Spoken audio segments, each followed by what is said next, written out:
Assalamualaikum warahmatullahi wabarakatuh.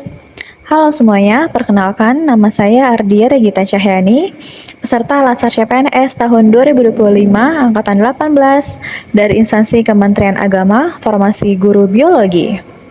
Pada video kali ini, saya akan membahas mengenai kesiapsiagaan bela negara yang sudah dirangkum dari modul agenda 1. Kesiapsiagaan bela negara terdiri atas dua pengertian, ada kesiapsiagaan dan juga bela negara.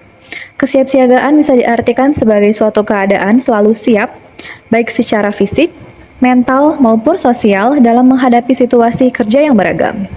Sedangkan bela negara merupakan kebulatan sikap, tekad, dan perilaku warga negara untuk menjaga, merawat, dan menjamin kelangsungan hidup berbangsa dan bernegara yang dilandasi oleh kecintaan terhadap Negara Kesatuan Republik Indonesia berdasarkan Pancasila dan juga Undang-Undang Dasar 1945. Kesiapsiagaan bela negara ini penting dimiliki oleh peserta Latsar CPNS dikarenakan menjadi modal penguatan jasmani, mental, dan juga spiritual dalam pelaksanaan tugas CPNS yang memiliki fungsi utama sebagai pelaksana kebijakan publik, pelayanan publik, dan sebagai perekat dan pemersatu negara dari segala ancaman dan gangguan, hambatan, dan juga tantangan, baik dari dalam negeri maupun dari luar negeri.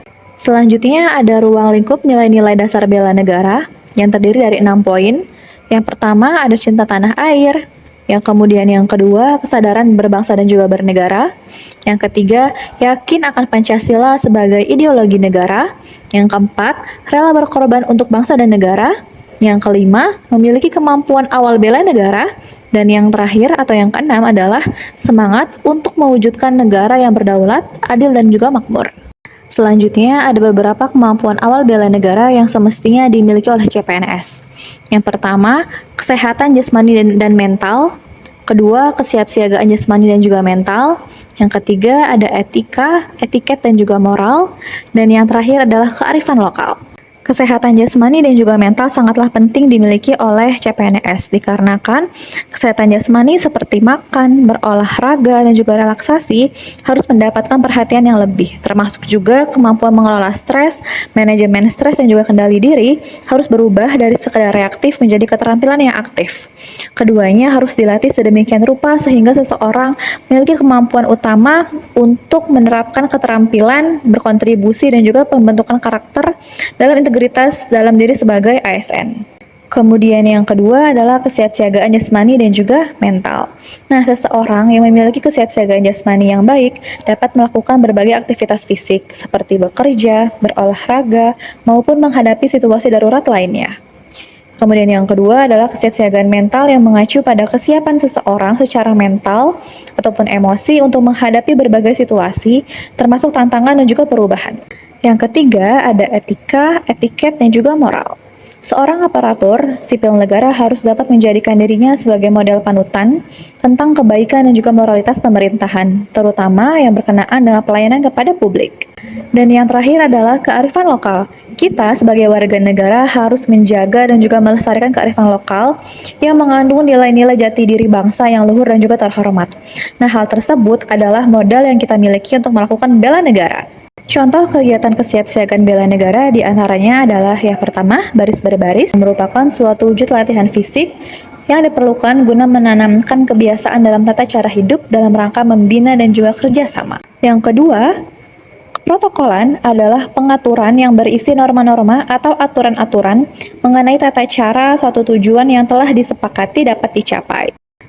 Saat posisi berdiri dan pimpinan yang hendak melakukan jabat tangan, maka pimpinan datang dari sebelah kanan, dan peraturan barisannya adalah posisi tertinggi berada di sebelah kanan, sedangkan layar selanjutnya adalah di sebelah kiri.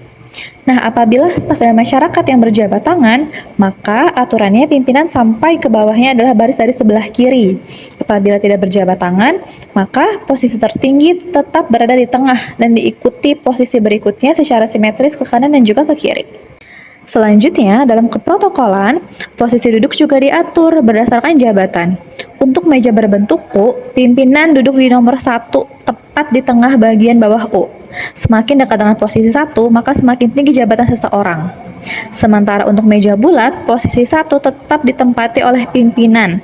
Posisi berikutnya disusun secara bergantian ke kanan dan juga ke kiri dari pimpinan, membentuk susunan melingkar berdasarkan hierarki jabatan. Keprotokolan selanjutnya adalah dalam pertemuan bergaya tatap muka, di mana posisi duduk peserta disusun secara berhadap-hadapan dengan pimpinan acara. Pimpinan duduk di bagian depan, tepat di tengah, yaitu posisi nomor 1. Semakin dekat dengan pimpinan, maka semakin tinggi jabatan seseorang. Yang ketiga adalah kewaspadaan diri, yaitu kewaspadaan yang dikembangkan untuk mendukung sinergisme penyelenggaraan pertahanan militer secara optimal. Selanjutnya, ada kegiatan membangun tim. Kami sebagai peserta Latsar CPNS diberikan pembekalan berupa pengetahuan dan juga internalisasi nilai-nilai kesiapsiagaan melalui berbagai macam permainan yang berguna untuk membangun tim yang efektif dalam setiap melaksanakan kegiatan yang memerlukan kerjasama antara 2 orang atau lebih. Yang selanjutnya ada cara malam dan api semangat bela negara. Tujuannya yaitu untuk menanamkan disiplin, keberanian, semangat, serta loyalitas dan kemampuan peserta Latsar CPNS untuk melaksanakan tugas.